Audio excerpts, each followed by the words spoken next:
Welcome to Connect Canyons, a podcast sponsored by Canyon School District. This is a show about what we teach, how we teach, and why. We get up close and personal with some of the people who make our schools great. Students, teachers, principals, parents, and more. We meet national experts too. Learning is about making connections. So connect with us. To say we live in a digital age has become a bit of a cliché, but it's true. From how we schedule appointments or make a reservation to how our vehicles operate to devices on our wrists and in our pockets, technology has become a major part of our day-to-day lives, and the same can be said for children. According to a 2025 study by the Pew Research Center, 9 in 10 parents of children ages 12 and younger say their child watches TV, 68% say their child uses a tablet, and 61% use a smartphone. And that's just 12. Pew Research also found 96% of teens across the country say they use the internet every day, if not almost constantly. It's that time of year where we take these ever-rising numbers and sit down with experts who can help us apply good digital citizenship when using devices. Welcome to Connect Canyons. I'm your host, Francis Cook. Joining me today is one of those people who work inside of our schools helping students to understand and use good digital citizenship. I'm joined today by Melissa Crandall, social studies teacher at Brighton High School. Melissa, thank you for joining us. Hello. Glad to be here. As Mary Poppins would say, let's start from the very beginning. It's a very good place to start. Would you please explain what digital citizenship is? To me, digital citizenship is being able to navigate our current media landscape, finding reliable information, and then being able to pass along reliable information only, and not contributing to the mis and disinformation that is running rampant. Absolutely. Now, you're at the high school level, which means, like we said, technology is everywhere. Students use it for schoolwork. They use it in their personal lives.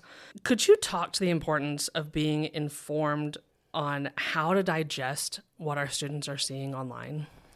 As I said before, there is so much mis and disinformation out in the world that our teenagers and younger are consuming that help them form their opinions about what is happening in the world today. Yeah. And if they are basing those opinions on false information, then the consequences of that are drastic. And the decisions that they are going to make in their lives and in our country and world going forward can have drastic consequences. You think about when you're a teen, there's so much pressure to fit in, right? You want to wear the same clothes that the cool kids are wearing, do the same activities, be in the right circles. And that translates online as well, right? Your friend posts something, well, then you have to post it too, or else you're not going to look cool. How are we encouraging good digital citizenship in our schools? So in my class, at the beginning of my world history class, we go through an entire lesson on identifying the different types of mis and disinformation, because if they don't even know what those are, then how can they identify them and recognize that it is there? Yeah. So we do that first to be able to identify it. And then we talk about strategies that they can use to try to find out if a source is reliable or not, if this information that they have found on social media or from their friend or on the internet somewhere else is reliable. And we talk about lateral reading and how we need to open up other tabs on our computer and research like where this source is coming from. Where is this information coming from? Do they have an ulterior motive? Or is it a journalistic source that actually has stringent editing requirements for it that we could trust? And finding multiple of those, Yes. right? You and I both have had experience in terms of media literacy when it comes to journalism and just, again, ensuring you're not just looking at one thing. You're looking at every side, and there's usually more than even two sides to things. Yeah, one of the historical thinking skills that I teach my students, one is sourcing, which absolutely fits in with this. Why is this source reliable? And is it reliable? And then one of them is corroboration. that's one way we can tell if a source is reliable, if we are finding multiple sources that can give us a perspective, but also on the other side, like you said, getting multiple perspectives. Not everybody's saying the same thing. So let me read different reliable information so that I can then form an educated viewpoint on it. And asking those questions too, right? Whether you're asking in a digital format or going to a trusted adult, like a teacher who knows how to look for these things. Hey, I saw this online, but I can't seem to find another source. I think that's, for me, one of the very first red flags. If there's only one post and everyone's sharing that same source and you can't find it anywhere else, odds are there's probably something fishy going on there. For sure. There was one lesson, I can't remember the name now. It was a influencer that I used this last year, and there were reports that she had died. And the example was that all these news outlets were reporting, but they were all taking it from this one Instagram post. Yeah. And the BBC reporter refused to report on it because they could not find any other source. They were realizing that all these news sites were going back to that one source, and he could not verify it. Yeah. And then it turns out it was a false report, and this person had not died. Right. And like she's BBC, going, hello. Yeah, the BBC had, because of their procedures in place, did not report. But it's the same thing. They were all taking it from the false information. And I think that good digital citizenship goes both ways in that exact example. As a former journalist, I made sure I had a minimum of 2 sources confirming, if not 3 or 4. You don't have to just stop at 2. You can keep going and get that broader picture of things. But then as the consumer of that information, doing the same thing, like you said, where is this coming from? Are they all pointing in the same direction? What are some other examples? You mentioned your first lesson is talking about kind of those misinformation or disinformation. Can you talk about the difference between that and maybe some examples that you give your students? Yeah, so misinformation is more people putting stuff out that maybe not intentionally is misleading people. They just didn't verify their sources. They didn't check them. Yeah. Disinformation is on purpose. They are trying to give you false information to get you to believe a certain thing, or as I talked about to my students last week, they're just trying to get you to believe that there isn't any reliable sources out there, so that you question everything and don't think that there's any place you can go to that's reliable, and become really cynical, which is not what we want. Not healthy. No, not healthy at all. So, I mean, we talk about the fact there's satire. Can you recognize that? Like, people are just trying to make fun of, that's a legitimate thing, but can you recognize it? Is it a joke, or is it an actual factual statement? False context. Have they taken a picture from one thing and placed it in another place and said it's Scenario. Actually talking about this? One of the ones I show them is a picture of a child in a cage, and the post was trying to say that the government was taking immigrant children and putting them into cages, but actually the picture was from a protest at an immigration center that they were trying depicting that there was depicting right. it. So they had taken that picture and then put it in this false context. Imposter content, so somebody going on and pretending to be a celebrity or a politician and saying things that are not them. You mentioned celebrities and things, and there are a lot of these successful people who, especially teenagers, are looking up to and wanting to emulate the same things that they're saying. So if they're seeing these imposter posts, that can be really tricky to go back and say, okay, did Taylor Swift actually say this, or is someone pretending to be Taylor Swift? That brings up another new aspect that we're dealing with now, and that's artificial intelligence.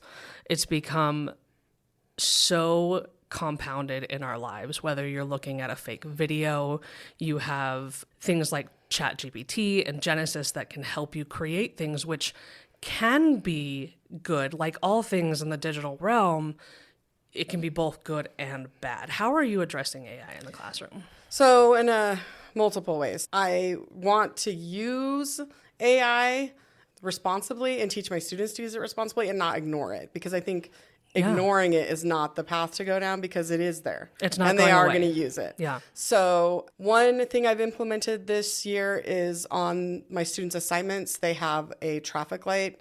And if it's red, it means no AI. If it's yellow, it means yes, you could use it, but you need to talk to me about how to use it. And if it's green, it means yes, you can use it to help you generate ideas and brainstorm and things like that, so that they know when it's appropriate to use this or not.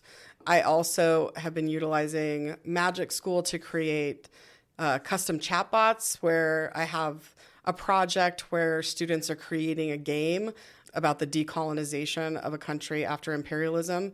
And the chatbot helps them like pick the type of game they want. And then it reminds them of the different parts of the assignment that they need to include in it and gives them ideas about how they can, cards they might want to use or ways they can structure the game. You created kind of a chat GPT with parameters. Yes. So I upload all of my rubrics, all of my background information. I tell it exactly what I want them to tell them and not. And that way it takes a project that could take a really long time, but it streamlines it and cuts that amount of time that the students need to spend on it down because they have like a kind of a partner that's helping them. So in that way, it's teaching them like this is an appropriate way to use AI to help you generate ideas and things like that. But I tell them any factual information, you have to go find the verified source. It can give you an idea, but then you have to go back that source up. Sure. Because we talk about how AI can generate hallucinations and just make up information. And so they can't trust the like actual factual information. It can give you ideas, but then you have to go verify it. Right. I've found that as well. I mean, again, I think AI can be an incredible tool. Like you said, if you're just looking to generate those first ideas, how do I get this project off the ground? I myself have used it for that. But then there are those instances where what you request from your whatever AI, chatbot that you're using, they give you something that's completely out of left field. Yeah. I have another chatbot that we just used this week. It's for they're writing an essay, a document-based question essay, and I've put all the parameters into it that I want them to do, and it still can like mess up. I had a student that was asking about feedback on her thesis, and the chatbot said, okay, well, what about you need to include this information about imperialism or the Islamic Empire imperialism during this time period. And she's like, well, wait, that's not my prompt, and had to correct the chatbot. It's not even in the same country that I was looking into. Right. I think there's just so much information out there. We as humans certainly can't retain it all. And to expect this new technology to just at the snap of a finger be able to give you the perfect answer. Right. It's just not feasible. It's a cool tool and it can do some fun stuff. I mean, some of those videos that are coming out these days, you look at what AI was in terms of video generation 3 years ago, nevertheless 5-10 years ago, and you could tell, right? It's fake, it's computer generated, but now I think that is adding another layer of that need for digital citizenship where you're looking at a video of someone that looks completely real and they're saying something that may not actually be what that person believes. Yeah, I try to include the news literacy group. Has some great activities. I try to include some in their starters, and we've had some that are AI videos, and it goes through, like, we watch the video and they're like, well, how can you tell if this is AI or not? And then it talks to the students about these are some telltale signs, these are things you can do to double check the verification, because again, we have to teach them the skills to be able to identify that there are AI generated things that may or may not be true. Yeah. Some of it's fun, a cat riding a horse, that's always going to be funny to me, right? But there are times where I think it can become problematic. And that's as an adult who, we've also grown up in this digital world. We may not be as immersed in it as some of these younger generations who are growing up with access to things like tablets and cell phones when they're toddlers. We didn't have that when we were toddlers, right? We had our phones when we were maybe junior high if you were a cool kid. But to grow up and even be an adult trying to navigate this world can be difficult. What advice would you have for parents on how they can help their children while they're at home practice good digital citizenship? I mean, reducing social media. or at least talking to them about what they're seeing on the social Yeah. media. I think the same thing we're talking about things in the news, but not just talking about things in the news, but talking about where did you find that information? Yeah. Like talking about, okay, we saw this here, and then I also went and verified it in another source. Right. Like, or I went and found this to give me a different perspective. So practicing the good digital citizenship themselves and then telling their child about that. And then just being aware of what content they are consuming, like on TikTok and on social media and everything. I just think parents need to be aware of how they are using that really, really powerful device that they've got in their pocket. Very much so. I mean, I love, finding recipes or how-to videos on Reels and things, right? But then algorithms sneak in there and you just don't know what's going to pop up. I think there's a difference between helicopter parenting, where you're over their shoulder 24/7. But like you said, it's better to just have that dialogue, right? What are you watching? What are you reading? Let's have a conversation about it. The Pew Research study that I mentioned showed that more than 80% of parents say they believe that social media does more harm than good. And so many of our students are getting their information, like news and information about the world, from social media. And a lot of it is maybe not accurate. Right. Again, it goes back to that sharing what your friends are sharing. Oh, I saw this on fill in the blank, Instagram, Snapchat, you name it. But then even, I think, having students have those conversations with each other.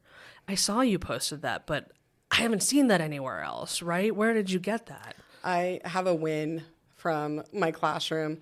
We love celebrating wins. Yes, I had some girls that they were gossiping with each other about like, oh, I heard this person like starting to date this person, and they broke up and all this stuff. And I was starting to walk over there to kind of tell them like, hey, I need you to get back onto the assignment. Yeah. And as I was walking over there, one of the girls said, okay, but where did you get your information from? Is it reliable? And then she sees me, looks up and says, I got that from you. And I'm like, okay, now I can't even be mad about you talking. Oh, win. That is a win. That teacher moment of just, yes, I got through. That's so cool to see them even taking it beyond the classroom and beyond textbooks and fact-checking their work, but also just fact-checking their friends, right? Yeah. You don't want to be spreading gossip. You don't want to be spreading things that could potentially be harmful or hurtful to other students, right? That is a big win. Congratulations. Thanks. What overall message? I mean, there's so much. I think we could talk about digital citizenship for days and days and days. But if you could sum things up into one overall message that you want students to take home, that you want parents to take home, what would that be? That the internet and media can be very helpful and amazing, but it can also be extremely harmful. And we cannot keep our students from it. We can't just lock them up and not have them interact with it. So we have to teach them how to use it appropriately. And that means that we also have to be learning how to use it appropriately. We have to then, if we see something, we have to go verify it first before we pass it along or talk about it, so that then we can model that and teach our students to do the same. Absolutely. I think one of my key takeaways from our conversation here is when we were talking about AI, you said we can't just ignore it. It's here. It's not going anywhere. So rather than just say that's taboo, we're not going to do that, we're not going to be on the internet, we're not going to use technology, finding those ways to use it mindfully. Melissa, thank you so much. This is obviously a very important conversation that needs to be had over and over again, whether it's with our students or student to peer or our parents with our students. And like you said, it's something that we can all put in the daily work on to make sure we're getting the right information out there and keeping things positive. Well, thank you for having me. It's a topic I'm very passionate about. Me too. I think we could go on for quite some time. And thank you for listening. If there's a topic you'd like to hear discussed on the podcast, send us an email to communications@canyonsdistrict.org. Thanks for listening to this episode of Connect Canyons. Connect with us on Twitter, Facebook, or Instagram @Canyons District, or on our website, canyonsdistrict.org.